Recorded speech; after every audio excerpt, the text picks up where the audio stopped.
दोस्तों, शास्त्रों में बताया गया है कि जो कोई व्यक्ति शनिदेव की इस कथा को पढ़ता है या ध्यान से पूरा सुनता है तो उसके सारे दुख दर्द दूर हो जाते हैं। इसलिए शनिदेव की इस कथा को अंत तक जरूर सुने और अन्य लोगों तक भी इसको पहुंचाएं। तो चलिए बिना विलंब किए शुरू करते हैं दुख और दर्द को दूर करने वाली शनिदेव की कथा।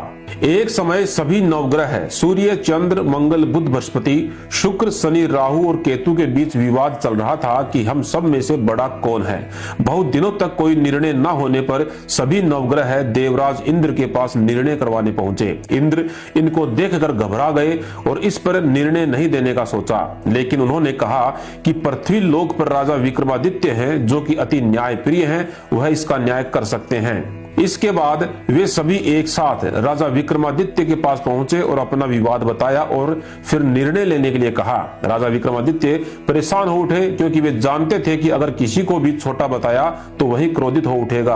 कुछ देर पश्चात उन्हें एक उपाय सूझा और उन्होंने सोना, चांदी, कांसा, पीतल, सीसा, रांगा, जस्ता, अभ्रक और लोहे से 9 सिंहासन बनवाए और इन सभी को इसी क्रम में रख दिया और फिर नवग्रहों से निवेदन किया कि आप सभी अपने अपने सिंहासन पर स्थान ग्रहण करें। जो अंतिम सिंहासन पर बैठेगा वही सबसे छोटा होगा। इसके अनुसार लोहे का सिंहासन सबके बाद होने के कारण शनिदेव सबके बाद में बैठे और वही सबसे छोटे भी कहलाए। लेकिन शनिदेव ने सोचा कि राजा ने यह जानबूझकर किया है। उन्होंने कुपित होकर के राजा से कहा, राजा तू मुझे नहीं जानता, क्योंकि सूर्य एक राशि में 1 महीना, चंद्रमा 2.25 दिन, मंगल 1.5 महीना, बृहस्पति 13 महीने, बुध और शुक्र 1-1 महीने विचरण करते हैं। लेकिन मैं 2.5 से लेकर के 7.5 वर्ष तक रहता हूँ। मैंने बड़ों का विनाश किया है। मैंने श्री राम की 7.5 आने पर उन्हें वनवास में भेजा। रावण की 7.5 आने पर उनकी लंका को वानर सेना से परास्त होना पड़ा। लेकिन अब तू सावधान रहना। ऐसा कहकर कुपित होते हुए शनिदेव वहां से चले गए और अन्य देवता और ग्रह भी वहां से खुशी खुशी जाने लगे। लेकिन कुछ समय पश्चात राजा विक्रमादित्य की 7.5 भी शुरू हो गई। तब शनिदेव घोड़ों के सौदागर बनकर और बहुत से बढ़िया किस्म के घोड़े अपने साथ लेकर राजा विक्रमादित्य के महल में पहुंचे। राजा ये समाचार सुनकर अपने अश्वमेघपाल को घोड़े खरीदने की आज्ञा दी और उसने कई अच्छे घोड़े खरीदे और एक सर्वोत्तम घोड़ा सवारी हेतु राजा को दे दिया। राजा जैसे ही उस पर बैठा, घोड़ा सरपट वन की ओर भागा और घने जंगल में जाकर गायब हो गया और राजा भूखा प्यासा वन में भटकता रहा। तब एक ग्वाले ने उसे पानी पिलाया। राजा ने प्रसन्न होकर उसे अपनी सोने की अंगूठी दी। वह अंगूठी देकर राजा जोगी का भेष बनाकर अपने नगर की ओर चल दिया। बीच रास्ते में वह एक सेठ के पास रुका और अपना नाम विक्रम बताया। सेठ दयालु था, अतः उसने विक्रम को जल पान करवाया और आराम करने को कहा। भाग्यवश उस दिन उस सेठ की अच्छी बिक्री भी हुई। सेठ खुश होकर के विक्रम को खाना इत्यादि खिलाने अपने घर ले गया। वहां विक्रमादित्य ने एक खूंटी पर देखा कि एक हार टंगा हुआ है जिसे खूंटी निगल रही है।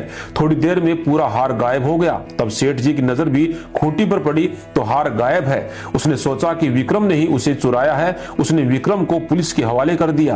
राजा विक्रमादित्य की हालत शनिदेव के कोप से बहुत ही दयनीय हो चुकी थी।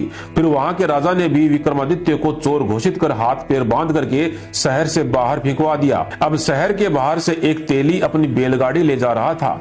उसने राजा विक्रमादित्य को देखा और उसे दया आ गई। उसने उसे अपनी बैलगाड़ी में बैठा लिया। उस समय तक 7.5 विक्रमादित्य की कुंडली से समाप्त हो चुकी थी। बारिश का मौसम हो चुका था। जोगी बने राजा विक्रमादित्य राग मल्हार गाने लगे। तब वह जिस नगर में थे वहां की राजकुमारी मन भाविनी को इतना भाया कि वह मन ही मन यह प्रण कर लिया था कि वह इस राग मल्हार गाने वाले से ही विवाह करेगी। उसने दासी को ढूंढने भेजा। दासी ने बताया कि वह एक चोर है, परंतु राजकुमारी नहीं मानी। अगले ही दिन उठते ही वह अनशन पर बैठ गई। विवाह करेगी तो उसी से ही। उसे बहुत समझाने पर भी वह राजकुमारी नहीं मानी। तो राजा ने उस योगी को यानी विक्रमादित्य को बुलावा भेजा और विवाह की तैयारी करने को कहा। फिर उसका विवाह राजकुमारी के साथ हो गया। तब एक दिन सोते हुए सपने में शनिदेव ने राजा से कहा, राजन देखा तुमने मुझे छोटा बताकर कितना दुख झेला है। तब राजा ने उससे क्षमा मांगी और प्रार्थना की, हे शनिदेव, जैसा दुख मुझे दिया है ऐसा दुख किसी को ना दे।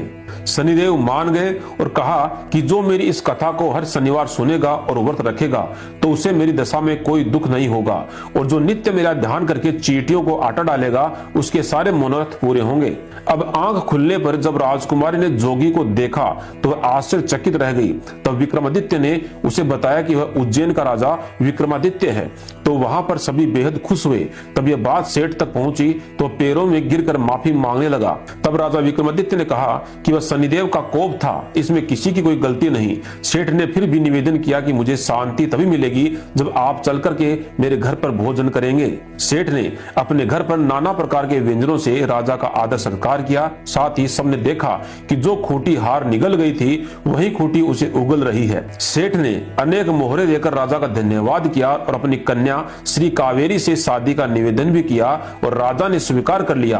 कुछ समय बाद राजा अपनी दोनों रानियों मनभाविनी और श्री कावेरी दोनों को सम्मान सहित उज्जैन नगर लेकर आए और वहां राजा की प्रजा ने उज्जैन की सीमा पर ही उनका स्वागत किया। सारे नगर में दीपमाला हुई और सबने खुशी मनाई। राजा ने घोषणा की कि मैंने शनिदेव को सबसे छोटा बताया था, जबकि असल में वही सर्वोपरि हैं। तब से सारे राज्य में शनिदेव की पूजा तथा कथा नियमित रूप से होने लगी। सारी प्रजा अब खुशी व आनंद से रहने लगी। जो व्यक्ति इस शनिदेव की कथा को सुनता है या पढ़ता है तो उनके सारे दुख दर्द दूर हो जाते हैं। शनिवार व्रत के दिन इस कथा को अवश्य पढ़ना चाहिए। इस कथा को अपने परिवार वालों और दोस्तों के साथ शेयर करें और उन्हें भी शनिदेव की कृपा का भागीदार बनाएं और सच्चे मन से कमेंट में लिखें जय शनिदेव।